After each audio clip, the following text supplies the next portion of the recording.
Një afërmim 33 vjeç po kërkon të martohet, po s'po i del fati, 33 që e ka ky. Pra kena marrë pyetje 36, kjo që e ka 33.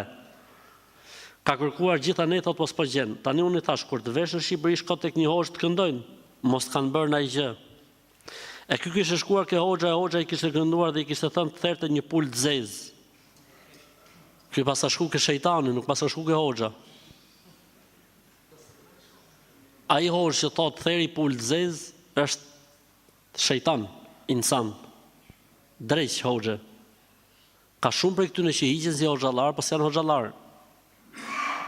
Në momentin që hoxha kërkon prej pacientit diçka që s'ekziston në fen ton, do të thotë se është bashkëpunëtor me xhinët dhe me shejtan. Erdhi dikush, s'po më çelët fati, ku thotë iknon Kur'an, ajetet e magjisë, ajetet e mësyshit, ajetet e smirës. Nëse njeriu reagon diku, do të thotë se ka diçka, nëse se reagon, selam aleikum, aleikum selam, fal namaznat o shok. Fal namaznat, lexo Kur'an, bëj dhikr, bëj dua Allahu. Jo therr pul të zezë. Fjala e hoxhës, therr pul të zezë do të thotë që nuk është hoxh. Është bashkëpunëtor i shejtanëve, bashkëpunëtor i xhinëve.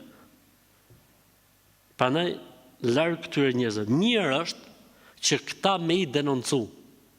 Thosh, bësh një deklarat, një video. Isha sot ke filan hoxh, edhe ky hoxha më tha që duhet therr një pul të zezë. Po a them këtë gjë që të keni kujdes, mos shkoni mo te ky hoxh se që e ka nona e drejtit.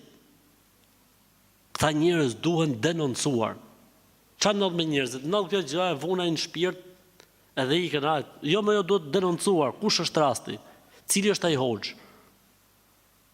Se ndoshta institucioni merr masa.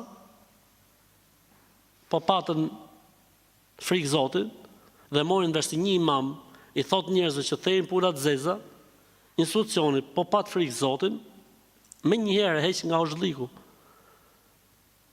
Se vetëm hoxh nuk mund të jetë ky person. Çdo gjë mund të jetë përveç hoxhlikut.